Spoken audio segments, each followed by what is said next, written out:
Today I want to share with you the very best axe sheath design I've ever come across.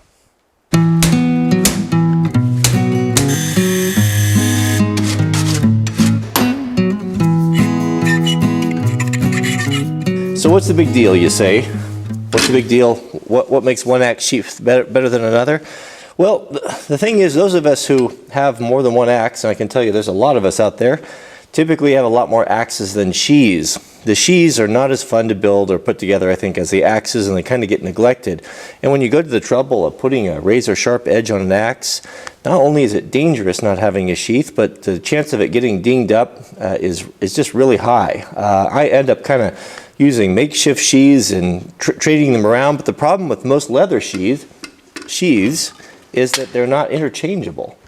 You know, I mean, you can custom make a nice sheath, like this one here from my 1927 Sager Chemical, but chances of it fitting another axe are pretty rare because it's such a unique design, being that Puget Sound pattern. So, I have come across something, thanks to my friend Alan, who you've seen in videos. He does the photography for us. He came across this, I don't know if it was a secondhand store or where it was, and brought it over and loaned it to me to use as a template, just to kind of show me, because I'd never seen one before, and I think it's absolutely wonderful for so many reasons. It's all metal. It's I checked with my gauge here, and I think it came out to about somewhere between 19 and 20 gauge, so it's pretty thick, but pretty easy to work with. And the first thing I thought immediately was, well, that's a terrible design, because you know, you don't want your axe blade against that metal there. But I looked at it and I noticed that they put a wood dowel in there. You can see a hardwood dowel in there. So when the axe goes in, it's resting on that piece of wood. Pretty clever. So, you know, looking at it, and this here is on a cruiser, a small cruiser axe. I'm going to talk about the difference between a cruiser and a standard here in a minute. I was wondering if it was homemade, but the more I looked at it, I thought, you know, that looks something like, that really looks like from the Forest Service, from the 40s, 50s maybe even the 60s. It just has that feel about it. I love that old vintage Forest Service stuff. It just was made so strong and made to last. It really reminds me a lot, or this reminds me a lot of my Grizzly Peak axe carriers. These are made out of aluminum in Idaho, but it has that classic traditional Forest Service feel. Same way with the wedge pouches. I just think the world of them and just love the Grizzly Peak products. So finding this I thought was super cool. Another thing I noticed right off the bat was it's infinitely adjustable, and it'll fit essentially any axe head. So if I were to take, let's say I'll take just a classic axe that most of you who are into axes will probably have something very similar to this. This is a Collins double bit, 3.5 pounder. Yeah, cut my finger right there. Wicked sharp. Collins 3.5 pounder, and pretty classic design. And I'm going here now from a cruiser axe to a full-size Collins with the exact same sheath. You know what? This is kind of like the Glock of axe sheaths here. So being as I've got the straps on there, I can just adjust that infinitely, and that fits on there. I mean, it's pretty self-explanatory. It's not rocket science here, is it? But it is good. And look at that. You can set that up there, and I can put it on there. And I've still got lots of room. I could even, if I were so inclined, I could use the exact same sheath on my Sager Chemical. And you can see what a long axe that is, but it's only limited by the straps. And the fact that it has the wood running full length makes it super versatile.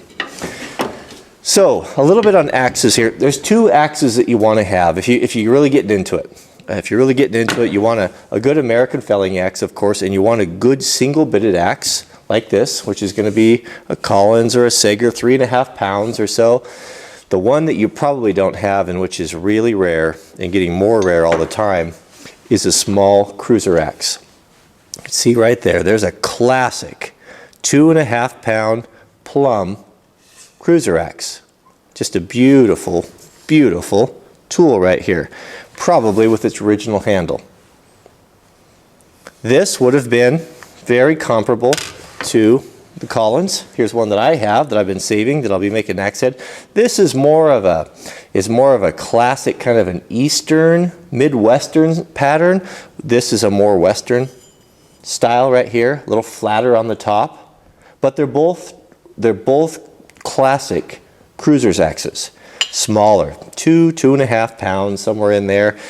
Something that you could use and carry on horseback. Something that you could, timber cruisers, a timber cruiser was a man that would go out on horseback, sometimes on foot, and he would go through a stand when the Forest Service would open contract cutting up to loggers. He would go through, and they were really skilled and talented at determining basically how many board feet that they were going to be selling. And this was really popular with them because they could carry it easily on a horse with its shorter handle. They could wield it with one hand if they wanted to, and they would use it for limbing or blazing trees or just a number of things, and it kind of got that name from that. Among collectors, these cruisers are kind of, well, people just really like them, and so that's why they're so hard to find. You'll know you have one by not necessarily by the size, because you can find some big full-size axes that have been ground down to maybe look like cruiser axes. But one way you can't go wrong is the diameter and the size of the eye. You can see right there, the cruiser axe is going to have an eye that is smaller than a traditional axe. Here I've got a better, this one's really better. Here's a, boy, look at that one. That's a Halt Fort Brooks HB. You can see the stamp in there. Swedish double-bitted axe with a Western pattern. Rare, rare. This is going to be it's going to be one of my special ones. Here we can really see. You can see the difference in the eyes right there. It's always going to have a much smaller eye, especially towards the bottom. Here's bottom to bottom, and here's top to top, right there. So that's kind of cool. So cruiser axe, very nice. A great axe for boys when you start hitting the age of 12, 13, 14. Wonderful choice for them.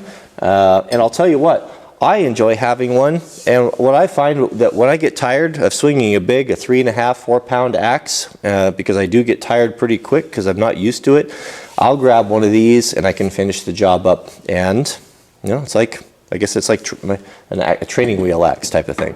There's still a few companies out that make them, that real traditional.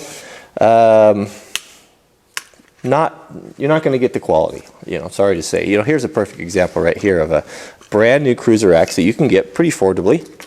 This is made by the Barco company.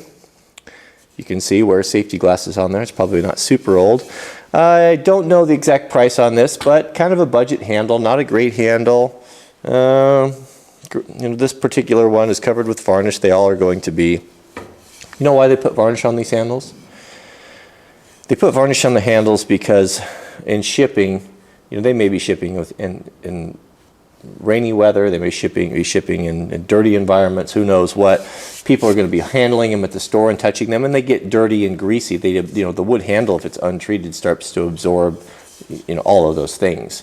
And some people don't like that. People who don't know, they want something shiny and new. So they do that just for consistency and just to preserve it. And you know, maybe they just don't think about it too much. But that is one option. I don't have a lot of experience with it. I haven't even sharpened it yet and spent much time with it. But I've heard kind of mediocre reviews on it. But they're not expensive. But there's several other out there. Council Tools, I think they may make one.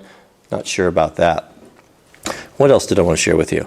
Oh, so in the next video, I thought we'd try to make one of these. I think that this will be pretty straightforward. I've got some sheet metal here. I believe this is 18 or 19 gauge. It might be a little bit thin, but it is what I have. It's like one size smaller than this. But what do you say we make one of these? I've got some dowels, some oak here. These are bigger, obviously bigger than the ones that came in it, and that might be a problem. But I thought we just might maybe kind of mess around with it and just see if we could pound one out and see how it goes and if that's something that might work out. But I think it's a great design. And I just noticed, I didn't see this before, this has the company's name on it. So this was made by Western Fire Western Fire Department Co., San Francisco, USA. So this would have been, it's just what I thought it was. It looks like a classic West Coast forestry axe. Oh, now yeah, I can see inside there. You can see that wood. So, you can see all that? You see where all the axe is rested up against it? Yeah, that's really cool, isn't it? And I like the red color. It's really cool. That's a real neat piece of forestry memorabilia there, isn't it? Looks like a hardwood. Maybe not, almost looks like a mahogany. But I think we can make one of these. So, but that'll be the next part. Well, let me put away my toys here, and we'll start making some templates and see if we can't work with that.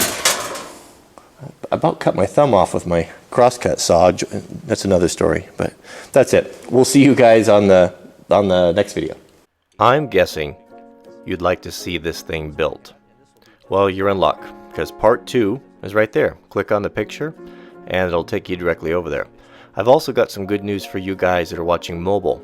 I learned from YouTube that over 50% of viewers are on mobile now, iPhones, iPads, and such, and you have not been able to use the annotation feature in the past, but that is now changed. If you look up in the top right, you'll see a small little icon. It looks like a question mark or explanation mark or something like that. If you click on that, that's the new card system, and that is a direct annotation system that will work with mobile. So if you click on that, it'll open up a small picture, and then you can access the next video. I'll be using both. I'll put the standard annotations where you click on the picture for those of you who use a desktop, and I'll use the new card system for you guys that are on mobile. Also, I always put the link to the next video in the subject heading if you can't find either one. So enjoy, and we'll see you guys on the next video.